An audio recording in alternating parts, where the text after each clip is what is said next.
अस्सलाम वालेकुम स्टूडेंट्स। उम्मीद करते हैं आप सब खैरियत से होंगे और अच्छे से पढ़ाई कर रहे होंगे। स्टूडेंट्स, हमने DBMS के ऑब्जेक्टिव को ख़त्म किया था और मैंने बात की थी कि फ़ीचर्स ऑफ DBMS हम नेक्स्ट लेक्चर में डिस्कस करेंगे। तो आज DBMS के फ़ीचर्स को हम डिस्कस करते हैं। तो इसमें फ़ीचर्स कौन कौन से हैं? डाटा डिक्शनरी है, यूटिलिटीज़ हैं, query language, report generator, access security और बैकअप एंड रिकवरी। इसको हम बारी बारी डिस्कस करते हैं। तो स्टूडेंट्स, हम आज का लेक्चर स्टार्ट करते हैं। तो स्टार्ट करते हैं हम कहाँ से? डाटा डिक्शनरी से। तो क्लास डाटा डिक्शनरी। अब अगर हम डाटा का हमें पता है कि raw facts and figure data कहलाता है।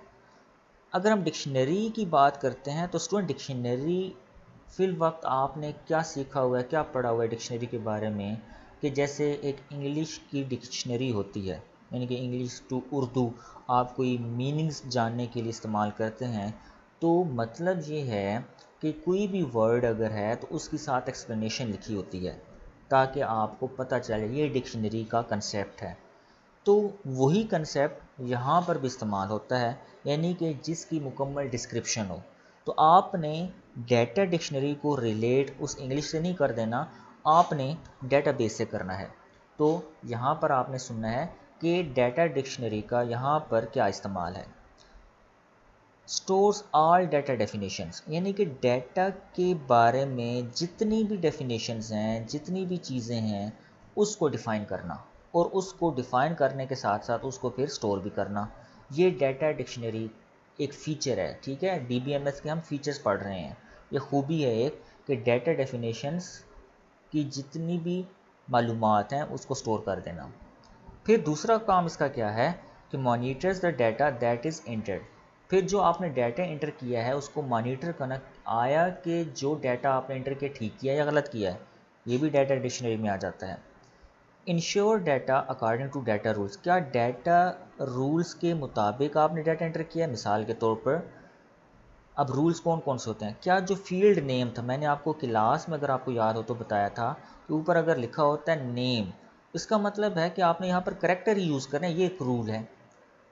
क्या जो आपको फील्ड साइज़ दिया गया उसी फील्ड साइज़ के अंदर रहते हुए आपने डाटा एंटर किया? इसकी मिसाल भी मैंने क्लास में दी थी कि जैसे अगर 4 बॉक्स बने हुए हैं, कोई भी पोस्टल एड्रेस वगैरह कोई भी चीज़ लिखनी है, इसका मतलब है आप ना 4 से कम लिख सकते हैं ना 4 से ज़्यादा लिख सकते हैं। ये फील्ड साइज़ एक रूल है।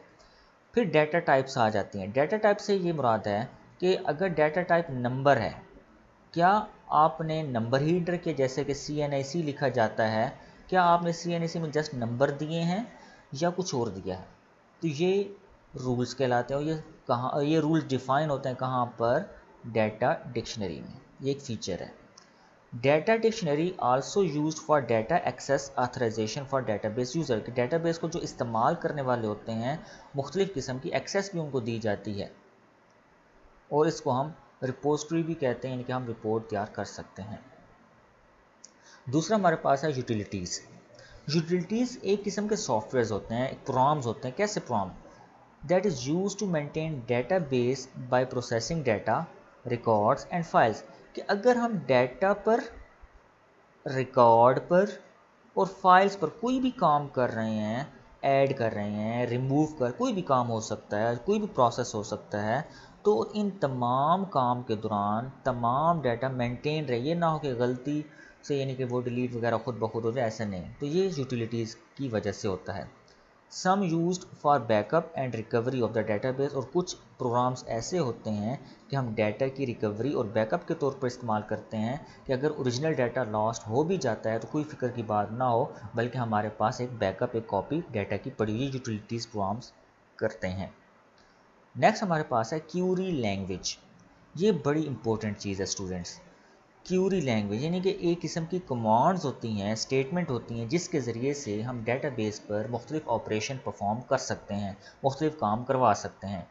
Use to perform different operations on the database, के डेटाबेस में अगर मुख्तलिफ काम करवाने हों तो हम क्यूरी लैंग्वेज का इस्तेमाल करते हैं। और सबसे पॉपुलर, जो सबसे मकबूल तरीन क्यूरी लैंग्वेज है वो है SQL। SQL की फुल फॉर्म क्या है? Structure Curie language.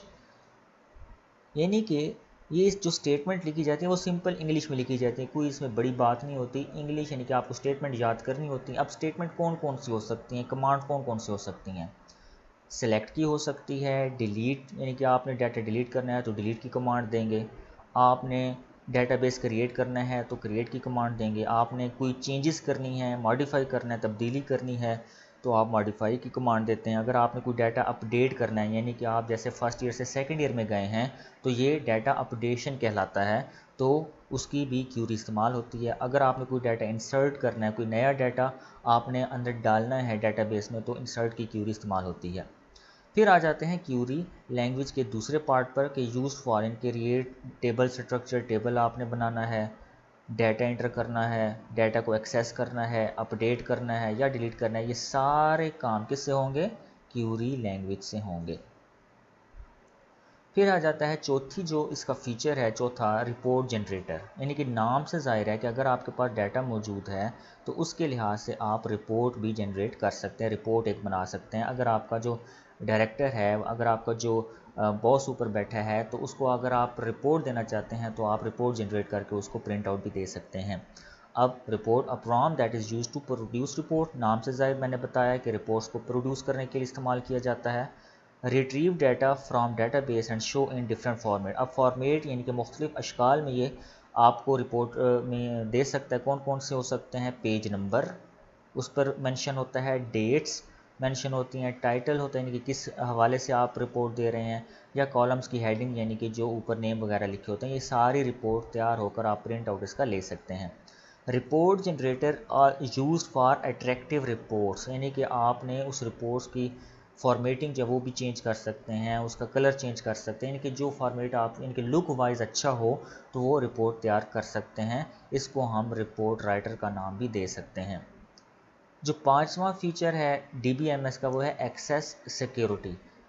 It refers to the protection of database from unauthorized access, मतलब यह है कि हम पासवर्ड मोबाइल को, पासवर्ड कंप्यूटर को क्यों देते हैं कि कोई जो दूसरा बंदा है, अनऑथराइज्ड पर्सन जो उसको एक्सेस ना कर सके।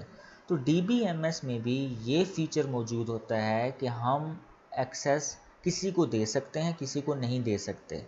जैसे कि लास्ट पॉइंट लिखा हुआ है, सेकेंड लास्ट, कि allowing access through the use of password, कि हम उस फाइल का एक पासवर्ड रख लेते हैं, यानी कि अगर पासवर्ड पता होगा तो एक्सेस कर सकता है, अगर पासवर्ड नहीं पता तो वो एक्सेस नहीं कर सकता। तो डिफरेंट लेवल्स होते हैं एक्सेस के, यानी कि अगर कोई चेयरमैन है तो वो सारा डाटा देख सकता है, जो डाटा एंट्री ऑपरेटर है वो सिर्फ डाटा को एंटर कर सकता है, इसके अलावा वो कोई काम नहीं कर सकता। लास्ट हमारे पास है बैकअप एंड रिकवरी। जैसे कि नाम से ज़ाहिर है कि अगर हमारे पास कोई ओरिजिनल डाटा है और वो लॉस हो जाता है किसी वजह से, इनकी मशीनरी है, कंप्यूटर एक उसकी वजह से मशीनरी फेल हो सकती है, कंप्यूटर जो है वो हैंग हो सकता है, कोई मसला हो सकता है, तो हमारे पास अगर बैकअप मौजूद है तो हम वो ओरिजिनल डाटा दोबारा हासिल कर सकते हैं। यानी कि इसका मतलब यह है कि एक डाटा की कॉपी हमारे पास मौजूद है। तो स्टूडेंट्स, आज का लेक्चर हम यहीं पर एंड करते हैं। उम्मीद करते हैं ये समझ आ गया होगा। तो अगर कोई क्वेश्चन है तो आप ज़रूर पूछिए। Thank you so much. अल्लाह हाफिज़।